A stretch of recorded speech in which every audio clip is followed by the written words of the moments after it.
Nesta resenha da bola, sexta-feira, 28 de fevereiro de 2025, iremos destacar com Antônio Manuel Góes, direto do Rio de Janeiro, o clássico Flamengo e Vasco, Vasco e Flamengo, já que esse primeiro jogo tem o mando de campo do Vasco da Gama, pelas semifinais do Campeonato do Rio de Janeiro, o Campeonato Carioca.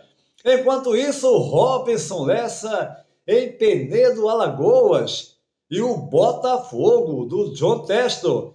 Finalmente foi anunciado o nome do português Renato Paiva, mas o Fogão perdeu a segunda disputa de título na temporada. Já Fernando César e a Champions League, a maior competição de clubes do mundo, que na semana que vem vai começar a fase mata-mata. Tudo isso não sai daí, é já após a nossa vinheta.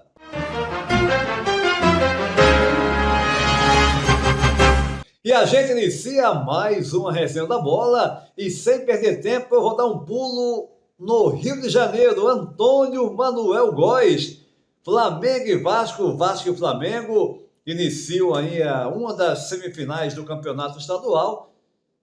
Na outra, teremos Volta Redonda e Fluminense. Como é que você analisa esse confronto? O Flamengo começou muito bem o ano, o Vasco nem tanto, elencos diferentes. O Flamengo vem, de fato, num ano muito positivo, com o Felipe Luiz, o Vasco tentando se encontrar, fazendo contratações, mas enfim, como é que você analisa esse primeiro jogo que deu uma confusão, hein? E o jogo vai ser no Engenhão, estádio do Botafogo. Um abraço, Antônio Manuel Góes. Olá, Júnior, companheiros e seguidores da Resenha da Bola. Véspera de Vasco e Flamengo na etapa semifinal do Campeonato Carioca, a me permitir rápida passagem pela realidade adstrita ao campo e bola desse antigo clássico das multidões, apequenado pela diferença técnica, administrativa e patrimonial dos competidores. Segundo analistas mais ponderados, a opção vascaína em exercer seu mando de campo nesse primeiro jogo da semifinal do Carioca, no estádio Nilton Santos de Engenho de Dentro, terá sido uma saraivada de tiros no pé. Primeiro, o retrospecto do Engenhão desde 2010 indica 13 confrontos com 6 vitórias do Flamengo, 5 empates e 2 vitórias do Vasco. Segundo, ao alegar que o Maracanã é território favorável ao adversário, o Vasco se contradiz, tendo em vista seu recente empenho, até sob recurso judicial, embora sem sucesso, para garantir jogos eventuais de seu interesse no Mário Filho, cuja concessão é exercida pela dupla Fla-Flu. Terceiro, determinado pelo regulamento do campeonato público de 50% para cada um dos contendores dos clássicos decisivos da competição, o Vasco, dadas as bem menores acomodações do Engenhão, deixará de garantir maior presença de seus torcedores, com reflexo direto na arrecadação, imprescindível para pelo menos tapar uns poucos furos em sua, sejamos francos, tragédia gerencial. Quarto, ao optar pelo gramado artificial do Engenhão, o Vasco dá um tiro no escuro por não dispor de campo com esse material em seu centro de treinamento. O Flamengo, por sua vez, conta com um espaço de grama sintética e iluminação para treinos noturnos no Ninho do Urubu. Com base nesses e outros registros pinçados no portal Espião Estatístico, o Flamengo, de elenco tecnicamente superior ao tradicional oponente da Cruz de Malta, ainda conta com outros dados favoráveis. Faz 37 anos que o clube rubro-negro perdeu sua última decisão no Carioca para o Vasco, em 1988, quando derrotado por 3-0 no placar agregado, de cujo segundo embate ficou para os anais vascaínos dessa rivalidade o gol do folclórico lateral direito Cocada, aos 44 minutos do segundo tempo. No Campeonato Carioca, desde o começo do século passado, foram 247 clássicos, 99 vitórias rubro-negras, 80 vascaínas e 68 empates. No geral das competições, em que se enfrentaram 422 vezes, O Flamengo venceu 165, o Vasco 139, com 118 empates. Nos últimos 30 duelos, a diferença técnica é diametral. 20 vitórias do Flamengo, 2 do Vasco e 11 empates.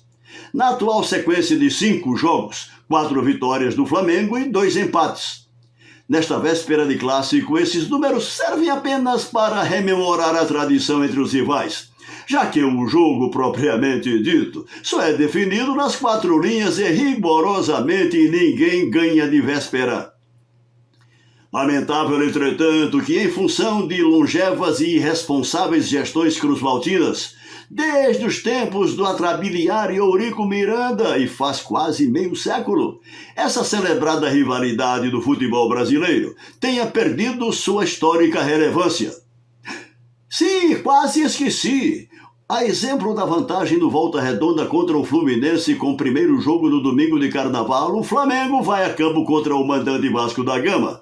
A partir desse sábado da folia, 17h45 no Engenhão, com a volta no sábado 8 de março no Maracanã, por 2 resultados iguais a lhe garantirem presença na finalíssima do estadual Antônio Júnior. Legal, Antônio Manuel Góes abordando o famoso clássico dos milhões. Flamengo e Vasco, Vasco e Flamengo, primeiro jogo, como você bem disse, neste sábado, 17h45, horário do Rio, 20h45 já noite, aqui em Portugal. Mas agora eu vou dar um pulo até Penedo, Alagoas. Meu caro Robinson Lessa, o Botafogo anunciou o novo técnico, Renato Paiva, nas redes sociais, Botafogo divulgando no seu site, enfim, depois de quase 2 meses. A questão é, o Botafogo perdeu muito tempo, o Botafogo perdeu jogadores de peso, mais do que isso, perdeu jogadores que faziam do elenco do Botafogo um dos melhores do ano passado, quando ganhou de forma justíssima a Libertadores e o Brasileirão, mas eu quero que você analise esse começo do Alvinegro do Carioca. É pré-temporada, ok, mas agora com o Renato Paiva vai ter 1 mês para se preparar, é um tempo suficiente para encarar um Brasileirão, e o momento não é, de fato, nada positivo, porque o Botafogo vem com atuações ruins, hein, meu caro Robinson? Um abraço. Olá, Antônio Júnior, olá, amigos do Resenha da Bola. Estamos chegando aqui para comentarmos assuntos pertinentes ao universo esportivo, ao mundo do esporte de uma maneira geral. E hoje, nesse momento, vou falar sobre um tema bem pertinente que diz respeito à falta de organização em grande parte dos clubes brasileiros. Especificamente, o Botafogo de Futebol de Regatas, que encerrou o ano como o melhor time do futebol brasileiro e melhor time das Américas, conquistando o Campeonato Nacional e a Copa Libertadores da América. E aí entra o quesito incompetência. Botafogo dirigido nada mais, nada menos que um multimilionário e fanfarrão John Textor, se deu ao desfrute de passar praticamente 60 dias sem contratar um treinador para estar à frente do Alvinegro de General Severiano. É completamente inaceitável que um time que almeja ser grande, que já foi grande, que almeja voltar a ocupar esse cenário, passe 60 dias sem ter um treinador. Então, uma incompetência ímpar, inaceitável e das mais absurdas por parte desse cidadão John Textor. Foi o campeão das Américas, foi o campeão do Brasil em 2024. Foi. E daí? Vou ficar adorando, fazendo loas diante de atitudes como essa? Não. Chegou ao Rio de Janeiro em 2025, essa semana. E aí, depois de tentar, segundo ele, Roberto Mancini, Tata Martino e muitos outros aí que apareceram, Vasco Matos, e fulano, beltrano, cicrano de grande expressão, ele chegou ao Rio de Janeiro e numa conversa de menos de 2 horas, fechou com Renato Paiva. Quem é Renato Paiva na ordem do dia, perto de Tata Martino, perto de Bob Mancini? Quem é Renato Paiva? Passou por aqui em 2023 e fez uma fraca campanha dirigindo o Sport Clube Bahia.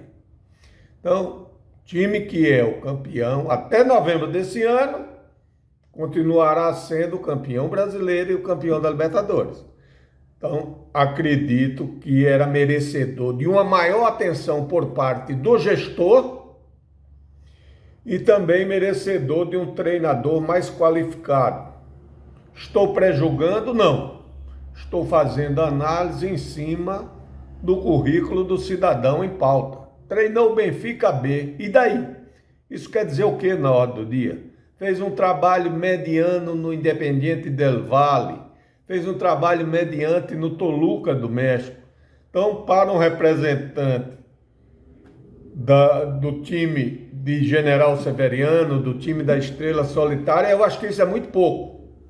Culpa única e exclusiva do cidadão João Testa. Por conta disso, perdeu a Recopa Sul-Americana, a Supercopa do Brasil e sequer chegou às semifinais de um medíocre campeonato carioca. Muito obrigado, um forte abraço e até a próxima. Ô, Robson, a questão toda, eu venho comentando isso com amigos até alvinegros, né? E colocando que, ok, é pré-temporada. Só que o Botafogo não apresentou nada, gente. O Botafogo não apresentou nada com eu discuti muito em cima daqueles argumentos de alguns alvinegros. O Botafogo perdeu jogadores, mas manteve a base. Manteve a base, 8 jogadores aí, 9 jogadores. Mas perdeu jogadores importantes. Perdeu simplesmente 2 jogadores.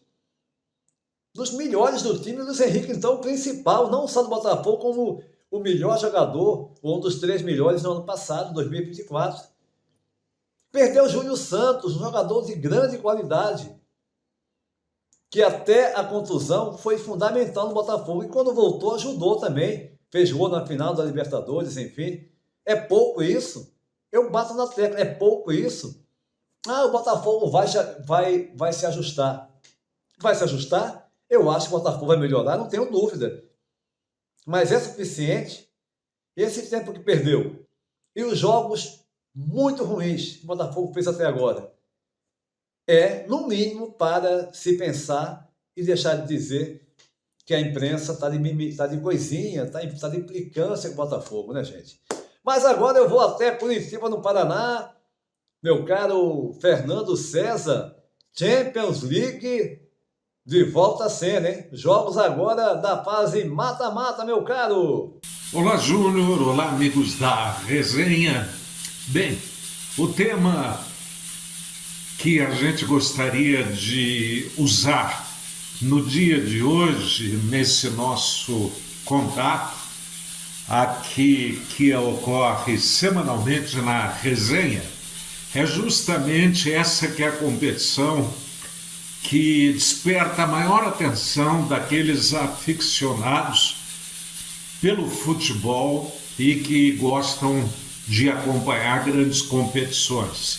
Eu estou me referindo pela Champions League, que entra agora nesta próxima semana, nos dias 4 e 5, agora de março, comecinho de março, justamente na fase oitavas de final, e que também é, no meu entendimento, a fase mais emocionante, porque a gente entra no mata-mata e entramos exatamente na oitavas de final, onde todos os jogos são interessantes. Mas me permita aqui, Júnior, pelo menos na minha modesta opinião e no meu interesse pessoal, eu separei 3 compromissos que me chamam a atenção. Esse confronto da próxima terça-feira, 5 da tarde, colocando frente a frente dois gigantes do futebol espanhol, esse clássico espanhol que coloca em confronto o Real Madrid e Atlético Madrid, pela rivalidade, pela história e até pelo interesse que a gente tem pelos brasileiros que vestem a camisa do Real Madrid e, por consequência, também a camisa da seleção brasileira. É o jogo que eu já coloquei na minha agenda para acompanhar. E outros dois jogos que também me interessam e que serão disputados no dia 5. O confronto entre Real Madrid e Atlético Madrid, ele será na terça, 5 da tarde. E já no dia seguinte, na quarta-feira, nossa conhecida quarta-feira de cinzas, teremos aqui dois confrontos também, na minha opinião, bem interessantes e que eu faço questão de acompanhar. Como os dois estão programados no mesmo horário, 5 da tarde aqui para nós e no período da noite aí na Europa, eu vou ter que estar com o controle remoto, tentando acompanhar simultaneamente esses dois jogos. Um deles é esse confronto alemão entre o Bayern e o Leverkusen, marcado para 5 da tarde, e no mesmo horário também da quarta-feira de cinzas, às 5 da tarde, esse jogo é o que é, para mim, assim, de modo especial, até mais interessante do que o próprio clássico alemão, e que colocará frente a frente o Benfica aí do seu Portugal, Júlio, porque você se radicou aí nesse país irmão, o Benfica recebendo a equipe do Barcelona, e o Barcelona que também tem jogadores extraordinários, a começar pelo ataque realmente envolvente que esse time espanhol possui. De maneira que é uma nova fase, mata-mata, oitavas de final da Champions League, lembrando que os jogos de volta estão programados para os dias 11 e 12 deste mês de março, Júnior. Legal, Fernando César, direto de Curitiba, no Paraná. A Champions, olha, é um outro patamar, né? Jogos de altíssimo nível e eu continuo apostando no Real Madrid. Agora, nós temos surpresas também nessas competições de altíssimo nível. E agora é fase mata-mata, né? Quem estiver no dia ruim, ou em 2 dias ruins, ou um dia ruim, o outro nem tanto, mas enfim, o primeiro jogo tem um peso bem grande, pode ser eliminado. A gente pode ter os favoritos, alguns deles, se não jogarem o seu melhor, fora, porque o nível da Champions é de fato muito elevado. Esta edição da nossa Resenha da Bola vai ficando por aqui, convidando você para se inscrever no nosso canal, deixar o seu like e compartilhar os nossos vídeos em suas redes sociais. Gente, convido você também para ir lá nos comentários, vai lá, opina, vem interagir com a gente, dá a sua opinião sobre os assuntos abordados neste programa. A todos um abraço e até a próxima!